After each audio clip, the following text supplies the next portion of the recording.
옛날 아주 먼 옛날의 사계절, 내내 하얀 물안개가 피어올라 앞을 분간하기 어려운 깊은 강가 마을이 있었습니다. 이 마을은 강물이 굽이쳐 흐르는 모양이 마치 어머니가 자식을 안고 있는 듯하다고 하여 사람들에게 포근한 안식처로 여겨졌으나 흐린 날이면 강바닥에서 올라오는 차가운 기운이 마을 전체를 감싸 아나 묘한 적막감이 감돌기도 하는 곳이었습니다. 마을 사람들은 강에 기대어 물고기를 잡거나 나룻배를 띄워 강 건너 장터로 물건을 나르며 소박하게 살아가고 있었는데 그 중에서도 마을 어귀 나루터에서 가장 가까운 곳에는 오래된 기와집 한 채가 외롭게 서 있었습니다. 그 집은 본래 마을에서 제법 넉넉한 살림을 꾸리던 선비의 집이었으나 세월의 풍파를 견디지 못하고 기와가 깨지고 담장이 허물어져 가고 있어 보는 이들의 마음을 안타깝게 만들곤 했습니다. 그 낡은 집에는 연화라고 불리는 젊은 새색시가 시부모님을 모시고 살고 있었는데 그녀의 고운 심성과 아름다운 자태는 마을 10리 밖까지 소문이 자자할 정도였습니다. 연하는 봄날에 피어나는 진달래꽃처럼 수줍고 맑은 미소를 지닌 여인이었으며 동네 어르신들을 공경하고 집안일을 알뜰히 살피는 덕에 모든 이들의 칭찬을 한 몸에 받았습니다.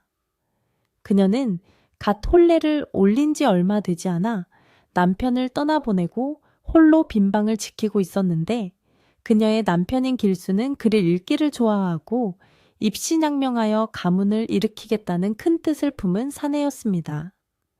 길수는 가난한 시골 마을에서 썩기에는 자신의 재주가 아깝다며 한양으로 올라가 과거 시험에 급제하여 금의 환양하겠다는 굳은 결심을 하고 있었습니다.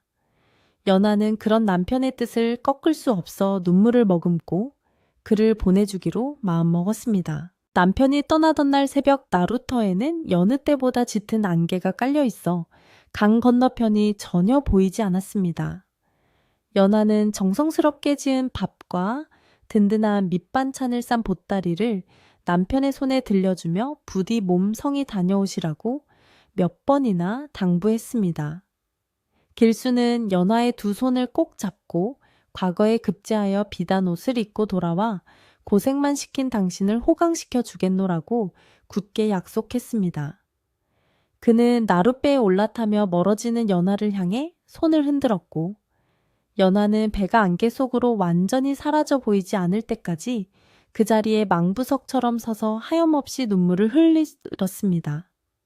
강물 소리는 마치 연하의 울음소리를 달래듯 철썩거렸고 뱃사공에 노젓는 소리가 멀어질수록 그녀의 가슴에는 깊은 구멍이 뚫리는 듯한 허전함이 밀려왔습니다.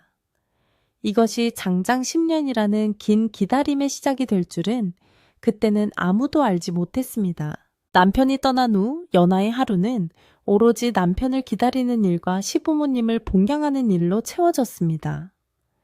그녀는 매일 아침 일찍 일어나 정화수를 떠놓고 남편의 장원 급제를 빌었으며 낮에는 밭에 나가 호미를 들고 땀 흘려 일했습니다. 밤이 되면 호롱불 아래서 삭바느질하며 남편이 돌아올 때 입을 새 옷을 짓거나 시부모님의 해진 옷을 기워드리곤 했습니다. 마을 사람들은 그런 연하를 보며 혀를 차기도 하고 안쓰러워하기도 했지만 연하는 남편이 반드시 성공하여 돌아올 것이라는 믿음 하나로 고단한 하루하루를 버텨냈습니다.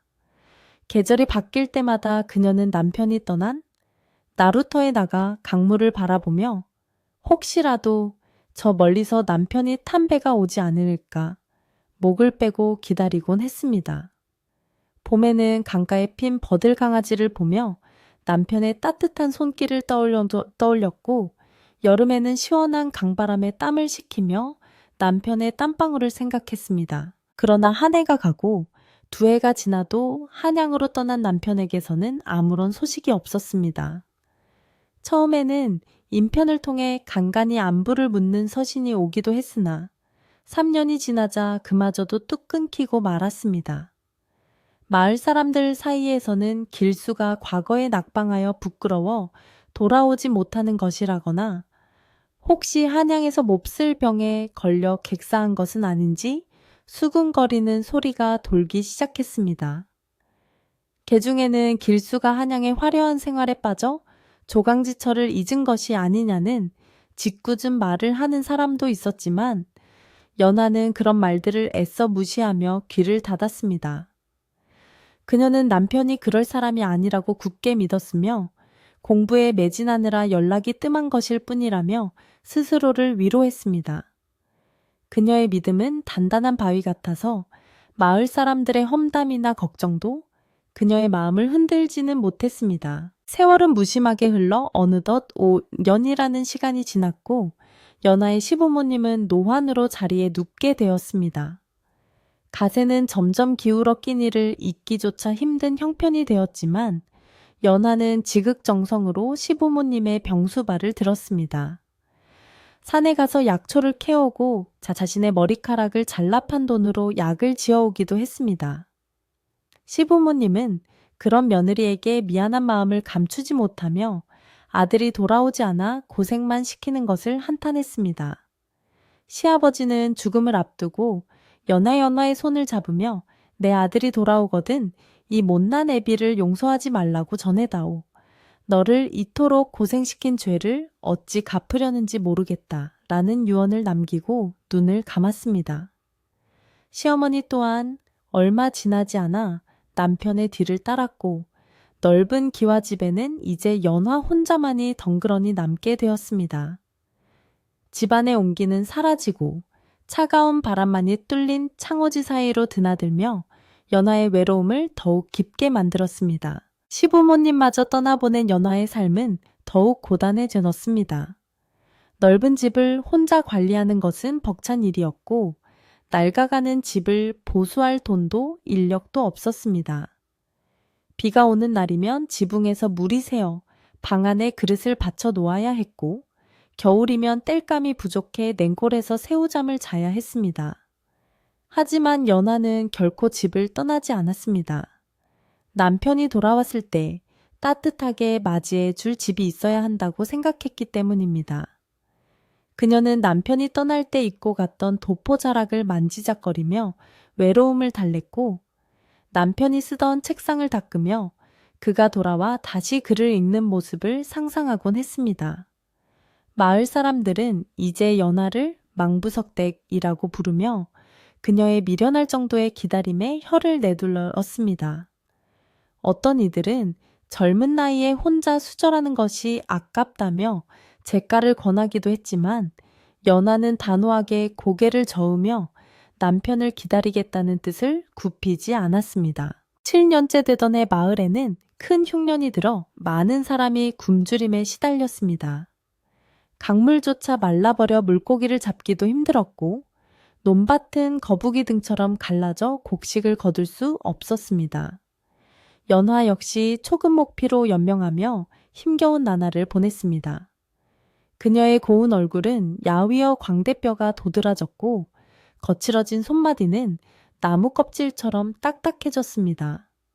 하지만 그녀의 눈빛만은 여전히 맑고 깊어서 나루터를 향한 시선에는 흔들림이 없었습니다. 그녀는 배고픔보다 남편에 대한 그리움이 더 큰 고통이라고 생각했습니다. 혹시 남편도 타지에서 굶고 있지는 않을까 걱정하며 자신이 먹을 죽 한 그릇을 덜어 정화수 옆에 놓아두고 기도를 올리기도 했습니다. 그녀의 지극한 정성은 하늘도 감동시킬 듯했지만 무심한 하늘은 비 한 방울 내려주지 않았고 야속한 남편은 소식 한 자 전해 오지 않았습니다. 어느덧 8년이라는 시간이 흘렀고 연하의 몸에도 병색이 짙어지기 시작했습니다. 찬바람을 맞으며 나루터에 너무 오래 서 있었던 탓인지 아니면 마음의 병이 깊어진 탓인지 그녀는 시도 때도 없이 기침을 해댔고 각혈을 하기도 했습니다. 마을 의원은 연화에게 마음을 편히 먹고 따뜻한 곳에서 요양해야 한다고 말했지만 연화는 하루라도 나루터에 나가지 않으면 남편이 돌아오는 길을 잃을까봐 두려워했습니다. 그녀는 아픈 몸을 이끌고 지팡이에 의지해 비틀거리는 걸음으로 매일 저녁 강가로 나갔습니다. 안개가 자욱한 강가에서 그녀는 쿨럭거리는 기침 소리를 삼키며 강물 위에 비친 자신의 초라한 모습을 들여다보았습니다. 거울 속의 자신은 예전의 고운 새색시가 아니라 기다림에 지쳐 늙고 병든 노파의 모습과 다를 바가 없었습니다. 그래도 그녀는 머리를 빗고 옷매무새를 다듬으며 남편에게 보여줄 단정한 모습을 잃지 않으려 애썼습니다. 9년이 지나고 10년째가 되던 해의 겨울은 유난히도 춥고 혹독했습니다. 강물이 꽁꽁 얼어붙어 배가 다닐 수 없을 정도였지만 연하의 기다림은 멈추지 않았습니다. 그녀는 이제 혼자 힘으로는 일어날 수 없을 정도로 쇠약해져 있었지만 정신력 하나로 버티고 있었습니다. 마을 사람들은 연하가 이번 겨울을 넘기지 못할 것이라고 수근거렸습니다. 옆집에 사는 마음씨 좋은 아주머니가 가끔 들러 죽을 쑤어주며 이제 그만 포기하고 살 길을 찾으라고 눈물로 호소했지만 연하는 희미하게 웃으며 고개를 저을 뿐이었습니다. 그이는 꼭 옵니다. 약속을 지키는 사람입니다. 제가 없으면 그이가 돌아와서 얼마나 놀라겠습니까? 그녀의 목소리는 다 꺼져가는 촛불처럼 위태로웠지만 그 안에 담긴 확신은 그 누구도 꺾을 수 없을 만큼 단단했습니다. 그녀에게 남편은 삶의 이유이자 희망의 전부였기 때문입니다. 동지섣달 긴밤 눈보라가 휘몰아치던 어느 날 밤이었습니다. 연하는 자리에서 일어나 앉아 창밖을 내다보았습니다. 왠지 모르게 오늘따라 남편이 올 것만 같은 강한 예감이 들었습니다. 열이 펄펄 끓는 몸을 일으켜 낡은 장롱에서 남편이 사주었던 댕기를 꺼내 머리를 묶고 가장 아끼던 옥색 저고리를 꺼내 입었습니다. 그리고는 비틀거리는 걸음으로 방문을 열고 나섰습니다. 차가운 눈바람이 그녀의 뺨을 때렸지만 그녀는 추위를 느끼지 못하는 듯했습니다. 눈이 무릎까지 쌓인 길을 헤치고 그녀는 익숙한 나루터를 향해 한 걸음 한 걸음 나아갔습니다. 마을은 쥐 죽은 듯 고요했고 오직 바람 소리만이 요란하게 울부짖었습니다. 연하는 숨이 턱 끝까지 차올랐지만 나루터에 켜둔 등불이 꺼지지 않았는지 확인해야 한다는 일념으로 걸음을 재촉했습니다. 나루터에 도착했을 때 강은 칠흑 같은 어둠 속에 잠겨 있었고 얼어붙은 강 위로 눈발만이 흩날리고 있었습니다. 연하는 앙상한 나무 기둥에 몸을 기대고 앉아 하염없이 강 건너편을 응시했습니다. 여보, 이제 오시나요? 제가 너무 오래 기다리게 해서 미안해요. 그녀는 헛것이 보이는 듯 허공을 향해 손을 뻗으며 중얼거렸습니다. 그녀의 눈앞에는 과거 시험에 급제하여 청색 관복을 입고 환하게 웃으며 다가오는 남편의 환영이 아른거렸습니다. 남편이 따뜻한 손으로 자신의 언 손을 잡아주는 것만 같았습니다. 연하의 입가에 10년 만에 처음으로 평온하고 행복한 미소가 번졌습니다. 그녀의 몸은 점점 차가워져 갔지만 마음만은 남편을 만난 기쁨으로 따뜻하게 차올랐습니다. 눈은 계속해서 내려 그녀의 어깨와 머리 위로 소복이 쌓여갔고 그녀는 마치 잠이 든 것처럼 조용히 눈을 감았습니다. 다음날 아침 눈이 그치고 햇살이 비치자 마을 사람들은 나루터에 나와보고 경악을 금치 못했습니다. 하얀 눈 속에 파묻혀 있는 연하의 시신을 발견했기 때문입니다.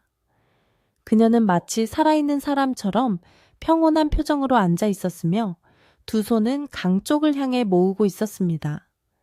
마을 사람들은 그녀의 시신을 수습하며 눈물을 흘렸습니다. 쯧쯧 결국 이렇게 가고 마는구나. 그 모진 세월을 기다림으로만 채우다 가다니 참으로 기구한 팔자로다. 사람들은 그녀의 지고지순한 사랑과 안타까운 죽음을 애도하며 양지 바른 언덕에 고이 묻어주었습니다. 하지만 장례를 치른 후에도 마을 사람들의 마음은 편치 않았습니다. 연하가 죽은 자리인 나루터 주변에서 밤마다 여인의 흐느끼는 소리가 들린다는 소문이 돌기 시작했기 때문입니다. 연하가 세상을 떠난 지 얼마 지나지 않아 마을에는 기이한 일들이 벌어지기 시작했습니다. 안개가 끼는 날이면 나루터의 하얀 소복을 입은 여인의 형상이 나타난다는 목격담이 줄을 이었습니다. 뱃사공들은 안개 속에서 길을 잃은 후 헤매다가 희미한 등불을 들고 서 있는 여인을 보고 홀린 듯 따라가다 보면 어느새 나루터에 무사히 도착해 있었다고 말하기도 했습니다. 또 어떤 이들은 밤늦게 강가를 지나다가 서방님 어찌하여 오지 않으십니까? 라고 부르는 애절한 목소리를 듣고 혼비백산하여 도망치기도 했습니다. 사람들은 그것이 남편을 기다리다 죽은 연하의 원혼이라고 믿었습니다. 그녀의 혼이 저승으로 가지 못하고 여전히 남편을 기다리며 나루터를 서성이고 있다는 것이었습니다. 마을 사람들은 두려움에 떨면서도 한편으로는 그녀의 한 맺힌 사연을 딱하게 여겨 나루터의 작은 제단을 차리고 정기적으로 제사를 지내주기도 했습니다. 그렇게 시간은 흘러 연하의 죽음은 마을의 전설이 되어갔습니다. 나루터는 연하 나루라고 불리게 되었고 안개가 끼는 날이면 사람들은 강가에 나가는 것을 꺼리게 되었습니다. 하지만 연하의 집은 주인을 잃은 채 흉가처럼 변해갔습니다. 마당에는 잡초가 무성하게 자라났고 지붕에는 이끼가 끼었으며 담장은 반쯤 허물어져 들고양이들의 거처가 되었습니다. 가끔 길을 잃은 나그네가 하룻밤 묵어가려다가 밤새 들리는 여인의 울음소리에 놀라 도망치는 일도 있었습니다. 마을 사람들은 그 집을 불길하게 여겨 가까이 가기를 꺼렸지만 누구 하나 그 집을 허물거나 손을 대려고 하지 않았습니다. 연하의 혼이 그 집에 머물며 남편을 기다리고 있다고 믿었기 때문입니다. 그 집과 나루터는 연하의 10년 기다림이 서린 성격과도 같은 곳이었습니다. 그러던 어느 날 고요하던 마을에 큰 변화의 바람이 불어왔습니다. 한양에서 큰 관직을 얻어 출세했다는 고관대작이 고향으로 내려온다는 소식이 전해진 것입니다. 마을 사람들은 그가 누구인지 궁금해하며 웅성거렸습니다. 며칠 뒤 요란한 꽹과리 소리와 함께 화려하게 치장한 가마와 수레들이 마을 어귀로 들어섰습니다. 수십 명의 하인들이 뒤따르고 비단으로 만든 깃발이, 펄럭이는 그 행렬의 중심에는 위풍당당한 모습의 사내가 말을 타고 있었습니다. 세월이 흘러 얼굴에는 주름이 잡히고 수염이 길게 자랐지만 마을 사람들은 한눈에 그를 알아보았습니다. 그는 바로 10년 전 과거를 보러 떠났던 연하의 남편 길수였습니다. 길수가 살아서 그것도 크게 성공하여 돌아온 것입니다. 마을 사람들은 반가움보다 놀라움과 당혹감을 먼저 느꼈습니다. 연하가 죽은 지 불과 몇 달 지나지 않은 시점이었기에 운명의 장난 같은 엇갈림에 혀를 찼습니다. 그러나 길수의 곁에는 또 다른 화려한 가마 하나가 따르고 있었습니다. 가마의 문이 열리고 비단신을 신은 여인이 내렸는데 그녀는 화려한 또 장신구로 치장한 부유한 상인의 딸로 보였습니다. 길수는 한양에서 권세가 있는 집안의 딸과 혼인하여 부와 명예를 모두 거머쥔 것이었습니다. 그는 고향 사람들의 환대 속에서 말에서 내려 으스대며 주변을 둘러보았습니다. 그의 눈에는 옛 고향의 정취에 대한 그리움보다는 자신이 이룬 성공을 과시하고 싶은 욕망만이 가득 차 있었습니다. 그는 마을 촌장과 어르신들에게 인사를 올리며 자신이 이제 조정의 높은 벼슬아치가 되어 금이 환영했음을 알렸습니다. 마을 사람들은 겉으로는 축하의 말을 건네면서도 속으로는 죽은 연하 생각에 마음이 편치 않았습니다. 과연 길수가 연하의 소식을 알고 있는지, 알고 있다면 어떤 반응을 보일지 모두가 숨죽여 지켜보고 있었습니다. 길수는 자신의 옛집, 즉 연하가 홀로 지키다 죽은 그 낡은 기와집 앞으로 향했습니다. 잡초가 무성하고 폐허처럼 변한 집을 보며 그는 인상을 찌푸렸습니다. 내 어린 시절의 추억이 서린 곳이거늘 어찌 이리 흉물스럽게 변했단 말인가. 그는 혀를 차며 말했습니다. 그때 마을 사람들 무리에서 용기를 낸 한 노인이 나섰습니다. 그는 연화가 살아생전 의지했던 옆집 아주머니였습니다. 대감님, 이 집은 흉물이 아닙니다. 대감님의 안사람이었던 연화가 10년 동안 대감님만 기다리며 피눈물로 지켜온 집입니다. 불과 몇 달 전까지 이 집에서 대감님을 기다리다 병을 얻어 세상을 떠났습니다. 아주머니의 목소리는 떨렸지만 그 속에는 길수에 대한 원망과 연화에 대한 안타까움이 담겨 있었습니다. 길수의 얼굴이 순간 굳어졌습니다. 하지만 그 표정은 슬픔이나 후회가 아닌 당혹감과 짜증에 가까웠습니다. 그는 세 부인의 눈치를 살피며 헛기침을 했습니다. 그게 무슨 소리인가? 나는 한양에서 오랫동안 소식이 끊겨 이곳의 사정을 전혀 몰랐네. 그리고 나는 이미 한양에서 새 가정을 꾸렸으니 지나간 인연에 얽매일 생각은 없네. 그의 차가운 대답에 마을 사람들은 충격을 받았습니다. 10년을 하루같이 기다리다 죽은 아내에 대한 예의라고는 눈꼽만큼도 찾아볼 수 없는 태도였기 때문입니다. 새 부인은 부채로 입을 가리며 불쾌한 듯이 코를 찡긋거렸고 길수는 서둘러 화제를 돌리려 했습니다.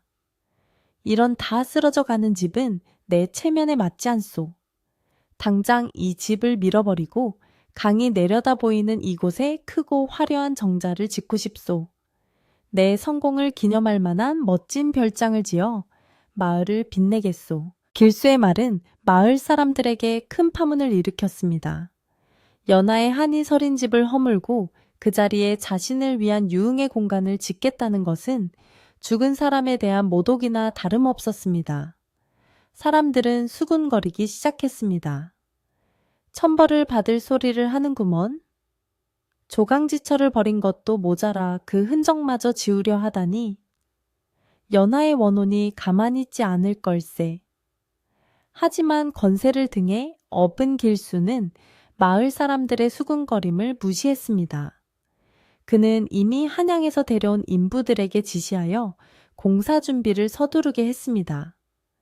나루터의 안개는 그날따라 더욱 짙게 마을을 감쌌고 어디선가 불어오는 바람 소리가 마치 여인의 흐느낌처럼 구슬프게 들려왔습니다. 길수의 화려한 기양은 마을의 축복이 아닌 불길한 그림자를 드리우고 있었습니다. 나루터 근처 갈대밭이 바람에 스치며 서걱거리는 소리가 유난히 크게 들리는 밤이었습니다. 길수는 마을 촌장의 집 사랑방에 머물며 앞으로의 계획을 호기롭게 떠들고 있었습니다. 그는 자신의 성공담을 늘어놓으며 마을 사람들에게 술과 고기를 대접하여 민심을 사려 했습니다. 하지만 술자리의 분위기는 겉으로만 왁자지껄할 뿐 속으로는 살얼음판처럼 차가웠습니다. 촌장은 조심스럽게 입을 열었습니다. 대감, 그래도 옛 정이 있는데 부인의 무덤이라도 한번 찾아가 보는 것이 도리가 아니겠습니까? 저기 강이 내려다 보이는 언덕에 우리가 묻어주었습니다. 길수는 술잔을 탁 내려놓으며 불쾌한 기색을 드러냈습니다. 이미 끝난 인연이요. 죽은 사람은 죽은 사람이고 산 사람은 살아야 하지 않겠소. 자꾸 재수없는 이야기를 꺼내 내 기분을 망치지 마시오. 그의 매정함에 촌장은 더 이상 말을 잇지 못하고 한숨만 내쉬었습니다. 그날 밤 길수의 꿈에 연화가 나타났습니다. 10년 전 떠날 때의 그 곱던 모습이 아니라 병들고 야윈 얼굴에 하얀 소복을 입은 채였습니다. 그녀는 아무 말 없이 길수를 쳐다보다가 피 묻은 손수건을 그에게 건네주려 했습니다. 길수는 소스라치게 놀라 잠에서 깼습니다. 등줄기에 식은땀이 흘러내리고 심장이 미친 듯이 뛰었습니다. 창밖을 보니 밖은 여전히 안개가 자욱했고 멀리서 들개 짖는 소리만이 들려왔습니다. 그는 애써 꿈을 무시하려 했지만 가슴 한구석에 찝찝한 기분이 가시지 않았습니다. 그저 피곤해서 꾼 개꿈일 뿐이야. 내가 누구인데 고작 죽은 계집의 귀신 따위에 겁을 먹겠어. 그는 스스로를 다독이며 다시 잠을 청하려 했지만 쉽게 잠들 수 없었습니다. 안개 속에서 누군가 자신을 지켜보고 있는 듯한 서늘한 기운이 방 안을 감돌고 있었기 때문입니다. 다음날 아침 마을은 또다시 안개에 휩싸여 있었습니다. 길수는 인부들을 재촉하여 옛집에 철거 작업을 시작하라고 명령했습니다. 인부들이 망치와 도끼를 들고 연화가 살던 집으로 향했을 때 마을 사람들은 걱정스러운 눈빛으로 그 광경을 지켜보았습니다. 집 대문을 부수려던 무덤 인부가 갑자기 비명을 지르며 뒤로 넘어졌습니다. 도끼자루가 이유 없이 부러지면서 그의 발등을 찍은 것이었습니다. 다른 인부들도 겁을 먹고 주춤거렸습니다. 바람이 불지 않는데도 문짝이 덜컹거리고 지붕 위의 기와가 저절로 미끄러져 떨어져 내렸습니다. 마치 집 자체가 자신의 몸을 허무는 것을 거부하며 저항하는 듯 했습니다. 길수는 이를 악물고 소리쳤습니다. 무엇들 하느냐, 어서 저 흉가를 부수어라. 내 명령을 거역할 셈이냐. 그의 고함 소리가 안개 속으로 메아리쳐 퍼졌지만 인부들은 공포에 질려 쉽게 움직이지 못했습니다. 이것은 단지 시작에 불과했습니다. 연하의 기다림이 끝난 곳에서 이제 그녀의 슬픈 분노가 시작되려 하고 있었습니다. 부서진 도끼자루가 인부의 발등을 찍고 피가 튀어오르자 공사 현장은 순식간에 아수라장으로 변하고 말았습니다. 험한 일을 하며 잔뼈가 굵은 인부들도 이런 기이한 일은 처음 겪는다는 듯 공포에 질린 눈으로 서로의 얼굴만 쳐다보며 뒷걸음질 쳤습니다. 바람 한 점 없는 날씨였음에도 불구하고 허물어지다 만 담장 너머에서는 마치 누군가 깊은 한숨을 내쉬는 듯한 휘파람 소리가 끊임없이 들려와 사람들의 등골을 오싹하게 만들었습니다. 인부들의 우두머리가 길수 앞으로 다가와 무릎을 꿇고 읍소했습니다. 대감마님, 이 집은 예사집이 아닙니다.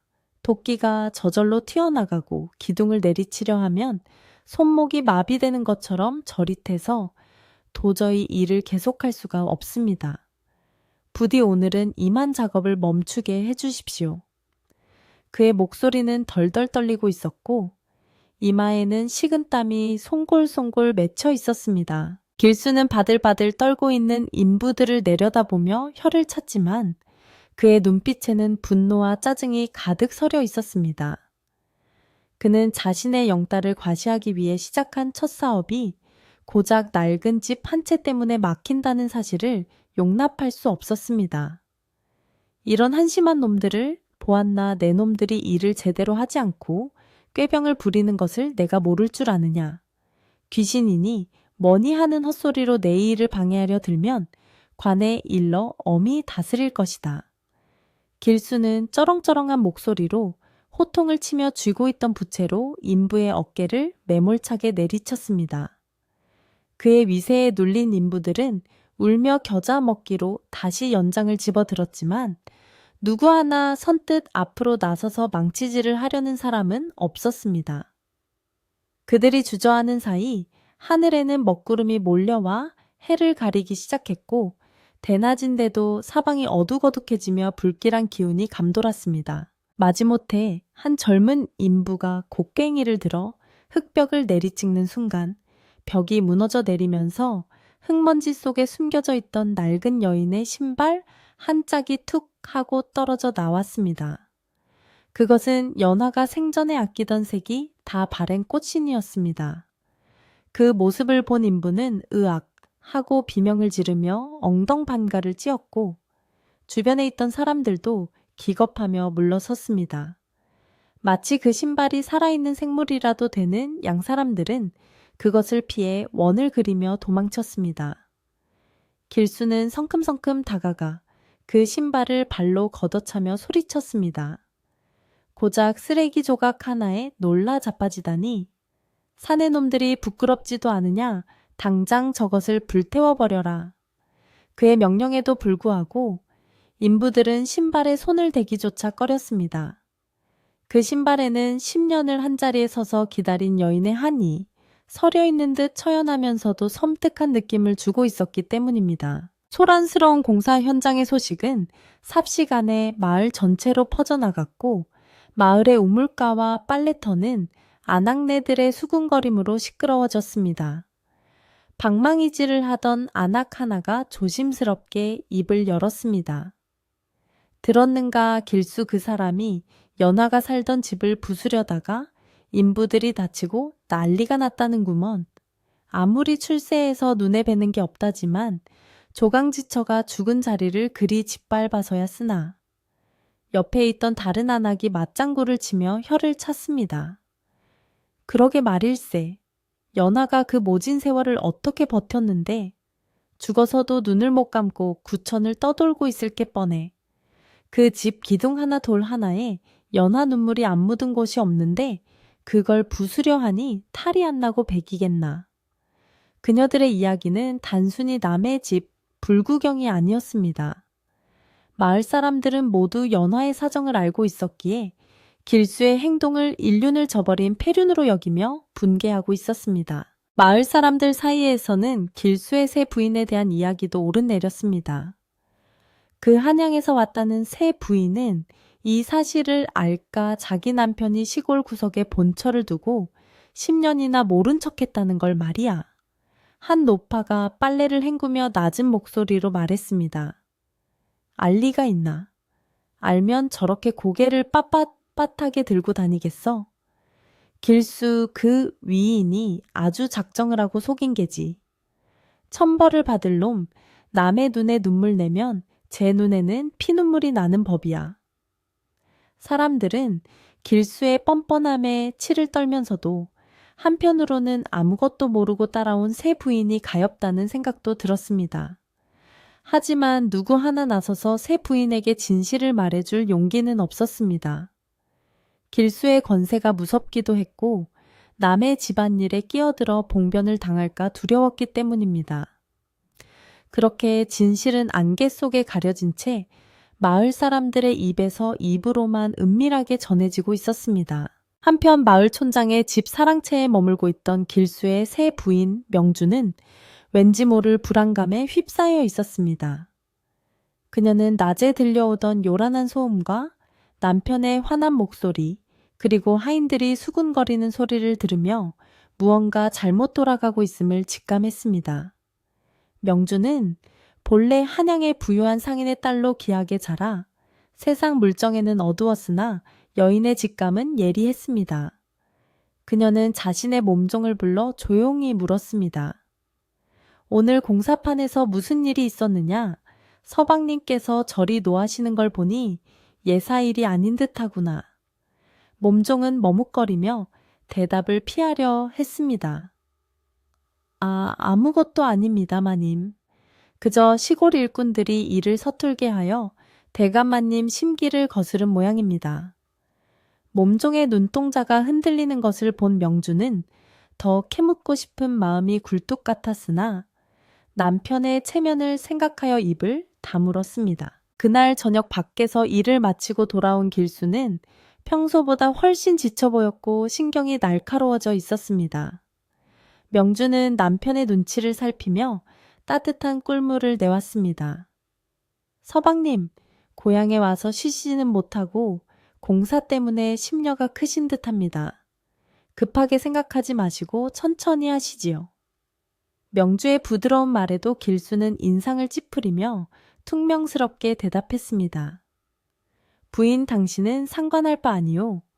무지한 촌놈들이 내 뜻을 알아듣지 못해 벌어진 일이니 내가 알아서 할 것이오. 길수는 꿀물을 단숨에 들이키고는 이불을 뒤집어 쓰고 누워버렸습니다. 명주는 돌아누운 남편의 등에서 낯선 차가움을 느꼈습니다. 한양에서는 언제나 다정하고 자신감 넘치던 남편이었는데 고향에 온 뒤로는 마치 무언가에 쫓기는 사람처럼 불안해 보였습니다. 그녀는 남편이 자신에게 무언가를 숨기고 있다는 의심을 지울 수가 없었습니다. 밤이 깊어지자 마을은 짙은 어둠과 안개에 잠겼고 사위는 쥐 죽은 듯 고요해졌습니다. 잠을 이루지 못하고 뒤척이던 명주는 바깥에서 들려오는 기이한 소리에 귀를 기울였습니다. 그것은 바람 소리 같기도 하고 여인의 울음소리 같기도 한 가늘고 슬픈 소리였습니다. 흐윽, 서방님, 어찌하여? 소리는 아주 멀리서 들려오는 듯했으나 귓가에 속삭이는 것처럼 생생하게 파고들었습니다. 명주는 소스라치게 놀라 몸을 일으켰습니다. 옆에 누운 길수는 깊은 잠에 빠져 코를 골고 있었지만 가끔씩 앓는 소리를 내며 식은땀을 흘리고 있었습니다. 명주는 무서운 마음에 남편을 흔들어 깨우려다가 멈칫했습니다. 남편의 입에서 잠꼬대처럼 흘러나온 말 때문이었습니다. 가라, 제발 가라. 나는 모른다. 네가 누군지 모른단 말이다. 다음 날 아침 명주는 퀭한 눈으로 일어나 마당을 거닐었습니다. 간밤의 소리가 꿈인지 생시인지 분간이 가지 않아 머리가 지끈거렸습니다. 그때 대문 밖에서 웅성거리는 소리가 들려 내다보니 하얀 수염을 길게 늘어뜨린 노인이 지팡이를 짚고 서 있었습니다. 그는 마을에서 가장 나이가 많고 덕망이 높다는 박노인이었습니다. 박노인은 길수를 만나게 해달라고 하인들에게 호통을 치고 있었습니다. 이놈들아, 내가 이 마을의 어른이다 길수. 그 녀석이 아무리 높은 벼슬을 했다 해도 내 말을 무시할 수는 없는 법이야. 당장 나오라고 해라. 명주는 범상치 않은 노인의 기세에 눌려 하인들에게 문을 열어주라고 눈짓했습니다. 길수는 마루에서 갓을 쓰다가 노인의 고함 소리를 듣고 찡그린 얼굴로 밖으로 나왔습니다. 길수는 박 노인을 보고도 얘를 갖추기는커녕 거만한 태도로 짝다리를 짚고 섰습니다. 어르신 아침부터 무슨 소란입니까? 제가 바쁜 몸이라 긴 말을 들을 시간이 없습니다. 길수의 무례한 태도에 박 노인은 혀를 찼습니다. 쯧쯧 한약물을 먹더니 사람이 변해도 아주 못쓰게 변했구먼. 자네 정녕 그 집을 헐고 정자를 지을 셈인가? 박 노인의 눈빛은 매서웠습니다. 길수는 코웃음을 쳤습니다. 내 땅에 내 돈으로 집을 짓겠다는데 어르신이 무슨 상관입니까? 그 낡은 흉가가 마을 미관을 해치니 내가 큰맘 먹고 정리해 주는 것 아닙니까? 길수는 자신의 행동이 마을을 위한 일인 양 포장하며 뻔뻔하게 대꾸했습니다. 하지만 박노인은 그런 길수의 속내를 훤히 꿰뚫고 있다는 듯 고개를 저었습니다. 박노인은 지팡이로 땅을 쿵쿵 찍으며 엄한 목소리로 꾸짖었습니다. 이복의 길수, 자네가 아무리 눈과 귀를 막아도 하늘을 속일 수는 없는 법이야. 그 집이 어떤 집인가? 자네 처였던 연하가 10년 동안 피눈물을 흘리며 자네만 기다리다 죽은 곳이 아닌가. 그 한 맺힌 터에 술 마시고 노는 정자를 짓겠다니 자네가 사람이면 어찌 그런 생각을 할 수 있단 말인가. 박 노인의 호통은 마당을 쩌렁쩌렁 울렸고 그 자리에 있던 하인들과 명주까지 모두 얼어붙게 만들었습니다. 명주는 자신의 귀를 의심했습니다. 처였던 연화라니 남편에게 고향에 처가 있었다는 말인가. 명주의 얼굴은 백지장처럼 하얗게 질렸고 다리에 힘이 풀려 기둥을 잡고 겨우 서 있어야 했습니다. 길수는 당황하여 얼굴이 불그락푸르락해졌습니다. 그는 곁에 서 있는 새 부인 명주를 힐끔 쳐다보며 급하게 말을 막으려 했습니다. 이 늙은이가 노망이 났나? 어디서 헛소리를 짓거리는 게요? 나는 고향에 처를 둔 적이 없소. 그 여자는 그저 우리 부모님을 잠시 모셨던 식모였을 뿐이요. 길수는 거짓말을 덮기 위해 더 큰 소리로 악을 썼습니다. 여봐라, 당장 이 미친 노인네를 끌어내라. 다시는 내 집 얼씬도 못하게 해. 하인들이 머뭇거리며 다가오자 박 노인은 그들을 뿌리치며 길수에게 마지막 경고를 남겼습니다. 네가 입으로 거짓을 말할 수는 있어도 내 양심까지 속일 수는 없을 게다. 나루터의 물귀신이 된 연하가 두 눈 시퍼렇게 뜨고 지켜보고 있다. 원한을 품은 호는 절대 그냥 물러가지 않아. 내 놈이 쌓은 탑이 얼마나 허망하게 무너지는지 두고 보거라. 박 노인이 끌려 나간 뒤에도 집안의 공기는 무겁게 가라앉아 있었습니다. 명주는 충격에 휩싸여 방으로 들어가 버렸고 길수는 마당에 홀로 서서 씩씩거리며 분을 사겼습니다. 그는 자신의 치부가 드러난 것에 대한 수치심과 박 노인의 저주 섞인 말이 현실이 될까봐 두려운 마음이 뒤섞여 견딜 수가 없었습니다. 그는 애써 불안을 떨치려는 듯 더욱 강하게 공사를 밀어붙이기로 마음먹었습니다. 두고 봐라. 내가 보란듯이 그 집을 밀어버리고 가장 화려한 정자를 지을 테다. 귀신 행사한 사람이 무서운 줄 알아야지 죽은 귀신이 대수랴. 그는 인부 감독관을 불러 당장 무당을 불러오라고 지시했습니다. 굿을 해서라도 귀신을 쫓아내고 공사를 강행하겠다는 심산이었습니다. 이것은 죽은 아내에 대한 사죄가 아니라 그녀를 2번 죽이는 잔인한 짓이었지만 길수의 눈은 이미 탐욕과 아집으로 멀어 있었습니다. 그날 오후 명주는 방 안에 틀어박혀 한 발자국도 나오지 않았습니다. 그녀의 머릿속은 박 노인의 말과 남편의 거짓말, 그리고 지난밤의 울음소리가 뒤엉켜 혼란스러웠습니다. 그녀는 용기를 내어 마을 사정에 밝은 늙은 한녀를 방으로 불렀습니다. 한녀는 주저하며 입을 떼지 않으려 했지만 명주가 폐물을 쥐어주며 간곡히 부탁하자 결국 입을 열었습니다. 마님, 사실 박 노인 어르신 말씀이 맞습니다. 대감마님은 10년 전 연화애 씨와 혼례를 올리고 사흘 만에 과거를 보러 떠나셨지요. 연화애 씨는 시부모님 병수발 다 들고 굶어가며 대감마님만 기다리다가 지난 겨울 나루터에서 얼어 죽었습니다. 한녀의 말을 들은 명주는 하늘이 무너지는 듯한 충격을 받았습니다. 자신이 믿고 의지했던 남편이 조강지처를 버리고 자신을 속여 결혼했다는 사실, 그리고 그 아내가 비참하게 죽었다는 사실은 그녀가 감당하기 힘든 진실이었습니다. 진실을 알게 된 명주의 마음속에서 남편에 대한 사랑은 싸늘하게 식어갔고 그 자리에 배신감과 공포가 들어찼습니다. 그녀는 자신이 지금껏 누려온 행복이 다른 여인의 눈물과 희생 위에 세워진 것임을 깨닫고 몸서리 쳤습니다. 내가 그동안 죄를 짓고 있었구나. 원망을 받아야 할 사람은 서방님뿐만 아니라 아무것도 모르고 그 자리를 차지한 나도 포함되는 것이었어.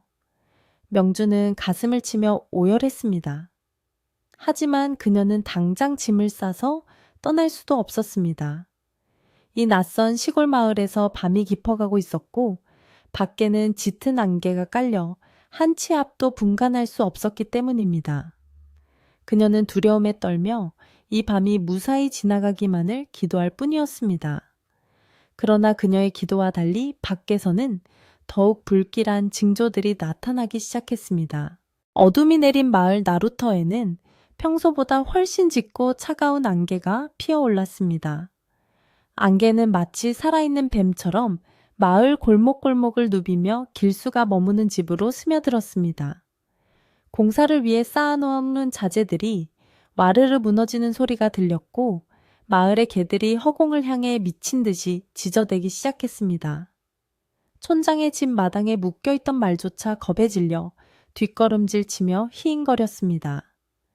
길수는 술에 취해 방에 들어와 골아떨어졌지만 그의 꿈속은 결코 편안하지 않았습니다.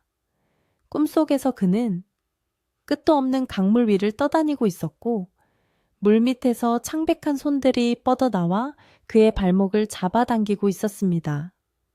서방님, 약속을 지키셔야지요. 물속에서 들려오는 목소리는 원망보다는 깊은 슬픔을 담고 있어 더욱 섬뜩했습니다. 박노인의 경고를 무시하고 무리하게 공사를 강행하려 했던 길수의 계획은 점점 꼬여만 갔습니다. 다음 날 새벽 구슬하러 온 무당조차 대문 앞에 서자마자 사시나무 떨듯 떨며 주저앉아 버렸습니다. 아이고, 못 들어갑니다. 저기 무서운 신이 버티고 서 있는데 제가 감히 어찌 들어갑니까? 이건 굿으로 풀 일이 아닙니다. 빌어야 합니다. 죽을 죄를 지었다고 싹싹 빌어도 모자랄 판입니다. 무당은 굿거리를 팽개치고 도망치듯 마을을 빠져나갔습니다. 이 모습을 지켜본 마을 사람들은 이제 대놓고 길수를 손가락질하며 수군거렸습니다. 저걸 봐, 무당도 도망가는 걸 보니 보통 원한이 아닌 게야. 길수 저놈 제 꾀에 제가 넘어가지. 조강지처 눈에서 피눈물 나게 하고 잘 되는 놈 못 봤어. 길수의 권위는 땅에 떨어졌고 인부들은 하나둘씩 짐을 싸서 떠나버렸습니다. 이제 길수 곁에 남은 사람은 아무도 없는 듯 했습니다. 세부인 명주마저 그를 차가운 눈빛으로 바라보며 말을 섞으려 하지 않았습니다. 길수는 고립무원의 처지가 되어 점점 더 광기에 사로잡혔습니다. 그는 자신이 잘못했다는 것을 인정하기보다는 이 모든 것이 마을 사람들의 질투와 무지 때문이라고, 그리고 재수 없는 귀신 때문이라고 탓을 돌렸습니다. 다들 두고 봐라. 내가 기어이 그 집을 내 손으로 부수고 말 테다. 귀신이고 뭐고 내 앞길을 막을 순 없어. 그는 술병을 들고 비틀거리며 연화의 옛집으로 향했습니다. 밤은 깊어가고 안개는 더욱 짙어져 길수의 형체를 삼켜버릴 듯 감싸 안았습니다. 그가 향하는 곳은 단순한 옛집이 아니라 그가 외면해온 진실과 마주해야 할 심판의 장소였습니다. 길수가 나루터 근처 옛집에 도착했을 때 주변은 적막강산이었습니다. 그는 부서진 대문을 발로 차며 마당으로 들어섰습니다. 잡초가 우거진 마당 한가운데서 그는 술병을 나뒹굴게 하고 소리를 질렀습니다. 연하야, 네가 감히 내 앞길을 막느냐. 살아서도 짐이 되더니 죽어서도 나를 괴롭혀 썩 나오지 못해.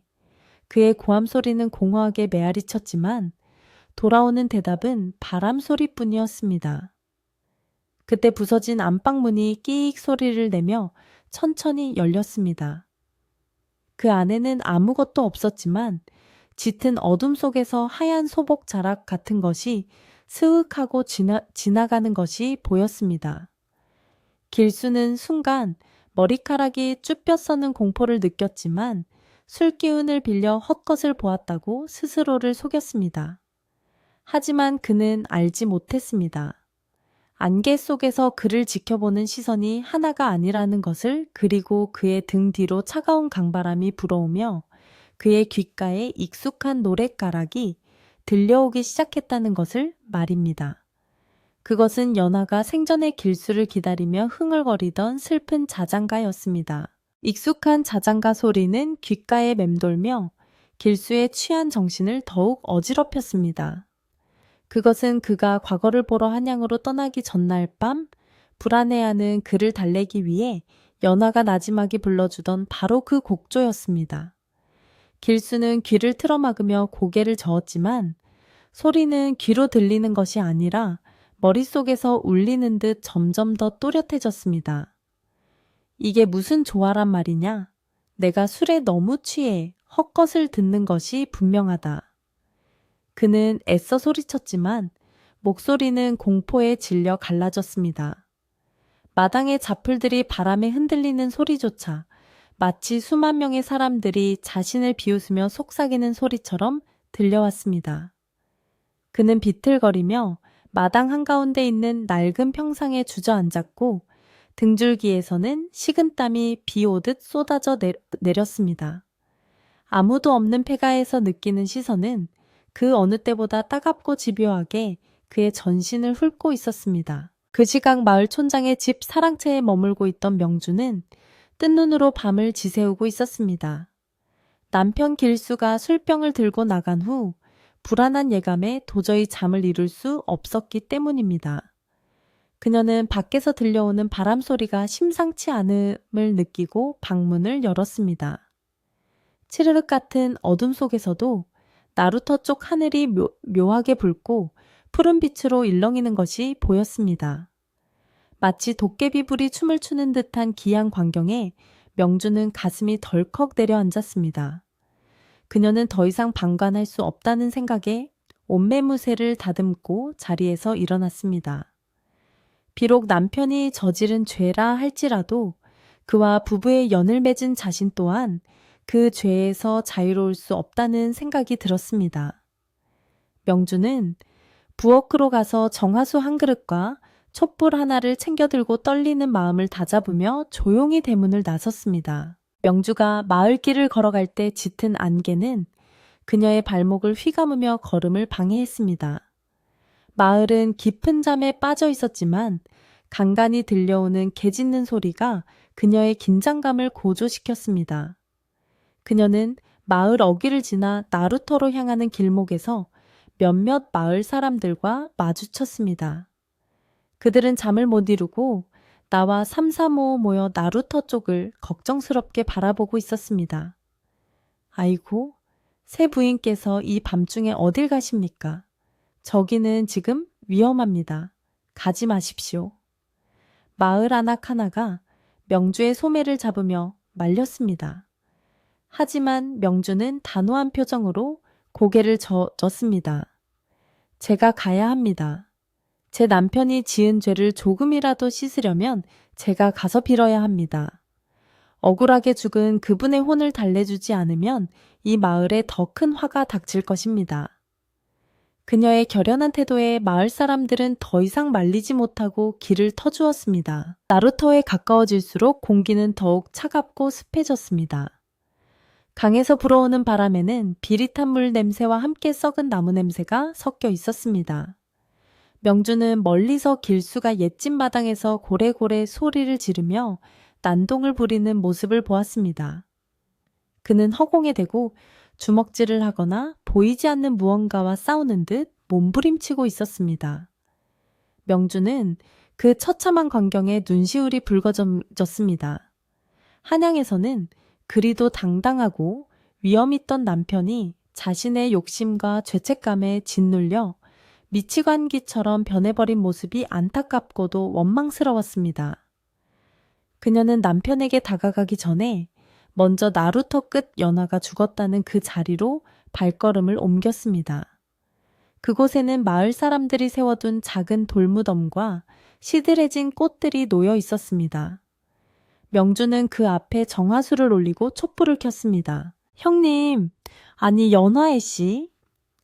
명주는 무릎을 꿇고 떨리는 목소리로 불렀습니다. 저는 아무것도 모르고 그 사람의 아내가 된 명주라고 합니다. 죄송합니다. 정말 죽을 죄를 지었습니다. A씨가 피눈물로 기다린 세월을 모르고 제가 그 자리를 훔친 꼴이 되었습니다. 명주의 눈에서 참았던 눈물이 터져 나왔습니다. 그녀는 차가운 땅바닥에 이마를 대고 흐느껴 울었습니다. 제 남편을 용서해 달라는 말은 차마 못하겠습니다. 하지만 부디 그 노여움을 거두시고 A씨의 한을 풀어주십시오. 제가 평생 속죄하며 살겠습니다. 제발 이 마을 사람들에게는 해가 가지 않게 해주십시오. 그녀의 진심 어린 통곡은 안개 속으로 퍼져나갔고 그 순간 사납게 몰아치던 강바람이 거짓말처럼 잦아들기 시작했습니다. 촛불은 꺼질 듯 위태롭게 흔들리다가 다시 환하게 타올랐습니다. 한편 길수는 옛집 마당에서 점점 더 깊은 공포의 수렁으로 빠져들고 있었습니다. 그는 명주가 나루터에 와서 기도를 올리고 있다는 사실조차 인지하지 못했습니다. 그의 눈에는 오직 기괴하게 일그러진 집의 형상만이 보일 뿐이었습니다. 부서진 창호지 구멍 사이로 시뻘건 눈동자들이 자신을 노려보고 있는 것 같았고 마루 밑에서는 검은 손들이 스멀스멀 기어나와 그의 다리를 잡으려 하는 환영이 보였습니다. 그는 공포를 이기기 위해 더욱 난폭하게 행동했습니다. 다 없애버릴 거야. 불을 질러버리면 귀신이고 뭐고 다 사라지겠지. 그는 주머니에서 부싯돌을 꺼내 마당에 쌓여있는 마른 지푸라기에 불을 붙이려 했습니다. 손이 덜덜 떨려 몇 번이나 실패한 끝에 겨우 불꽃이 일어났습니다. 하지만 불은 길수의 뜻대로 타오르지 않았습니다. 지푸라기에 옮겨붙은 불길은 붉은색이 아니라 서늘한 푸른색을 띠고 있었습니다. 불은 뜨겁기는커녕 얼음장처럼 차가운 냉기를 뿜어냈습니다. 길수는 기겁하며 뒷걸음질 쳤습니다. 이게 뭐야? 왜 불이 뜨겁지 않은 거야? 푸른 불꽃은 뱀처럼 땅을 기어 길수의 발밑으로 다가왔습니다. 그는 비명을 지르며 도망치려 했지만 발이 땅에 붙어버린 듯 움직이지 않았습니다. 마치 누군가가 땅속에서 그의 발목을 꽉 움켜쥐고 있는 것 같았습니다. 그는 바닥을 내려다보았지만 아무것도 없었습니다. 오직 자신의 그림자만이 비정상적으로 길게 늘어져 그 끝이 연화가 머물던 안방 문턱에 닿아 있는 것이 보였습니다. 그림자는 마치 살아있는 것처럼 꿈틀거리며 그를 방 안으로 끌어당기려 하고 있었습니다. 그때 나루터에서 기도를 마친 명주가 옛집으로 들어왔습니다. 그녀는 넋이 나간 채 푸른 불꽃에 둘러싸여 있는 남편을 보고 경악했습니다. 서방님, 정신 차리세요. 이게 무슨 짓입니까? 명주는 위험을 무릅쓰고 불길 사이로 뛰어들어 길수의 옷자락을 잡아 끌었습니다. 길수는 멍한 눈으로 명주를 바라보았습니다. 그의 눈동자는 초점을 잃고 흔들리고 있었습니다. 부인이 여길 왜? 아니야. 당신도 저들과 한패야. 나를 죽이려고 온 거야. 길수는 명주를 거칠게 밀쳐냈습니다. 그는 이미 제정신이 아니었습니다. 죄책감과 공포가 만들어낸 망상 속에서 그는 아군과 적군조차 구별하지 못하고 있었습니다. 명주는 바닥에 넘어지며 손바닥이 까졌지만 아픔을 느낄 겨를도 없이 다시 일어나 남편에게 다가갔습니다. 제발 제 말을 들으세요. 연하 씨가 보고 계십니다. 지금이라도 잘못했다고 비세요. 그래야 살 수 있습니다. 명주의 외침에 길수는 멈칫했습니다. 연화라는 이름이 그의 가슴을 후벼 팠습니다. 그는 천천히 고개를 돌려 안방 쪽을 바라보았습니다. 굳게 닫혀있던 방문이 소리 없이 활짝 열렸습니다. 그리고 그 안에는 10년 전 그가 떠날 때 그대로의 모습으로 정돈된 방이 보였습니다. 낡은 반다디장 그가 쓰던 서한 그리고 한쪽 구석에 개켜져 있는 색동 이불. 모든 것이 시간이 멈춘 듯 그대로였습니다. 하지만 그 평범한 풍경이 길수에게는 그 어떤 지옥보다 더 무서운 광경이었습니다. 그가 잊으려 했고 지우려 했던 10년의 세월이 그곳에 고스란히 박제되어 있었기 때문입니다. 방 안 책상 위에는 누렇게 바랜 종이 한 장이 놓여 있었습니다. 길수는 무엇에 홀린 듯 비틀거리며 마루로 올라가 그 종이를 집어들었습니다. 그것은 그가 떠나기 전날 밤 연화에게 써주었던 각서였습니다. 반드시 장원 급제하여 돌아와 그대를 호강시켜 주겠소. 내 목숨이 다하는 날까지 그대만을 은혜하겠소. 글씨는 10년의 세월 동안 습기를 머금어 잉크가 번져 있었지만 내용은 너무나 또렷하게 읽혔습니다. 길수의 손이 걷잡을 수 없이 떨리기 시작했습니다. 그는 이 종이를 찢어버리고 싶었지만 손가락이 마비된 듯 꼼짝도 하지 않았습니다. 종이 위로 뚝 하고 물방울이 떨어졌습니다. 천장을 보니 비가 새는 것도 아닌데 물방울은 계속해서 떨어져 종이를 적시고 있었습니다.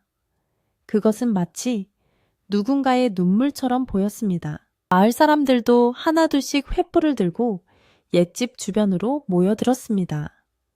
그들은 담장 너머로 길수가 넋을 잃고 서 있는 모습과 명주가 울며 애원하는 모습을 지켜보았습니다. 저것 좀 보게. 멀쩡하던 방 안에 물이 차오르고 있어. 한 노인이 손가락으로 가리켰습니다. 정말로 방바닥에서 물이 새우며 나와 흥건하게 고이기 시작했습니다. 그 물은 맑은 물이 아니라 흙탕물 같기도 하고 핏물 같기도 한 검붉은 색이었습니다. 물은 점점 차올라 길수의 발등을 덮었습니다. 사람들은 숨을 죽이고 이 기이한 현상을 지켜보았습니다. 이것은 단순한 귀신의 장난이 아니라 하늘이 내리는 벌이라는 것을 모두가 직감하고 있었습니다. 누구도 감히 나서서 길수를 도와주려 하지 않았습니다.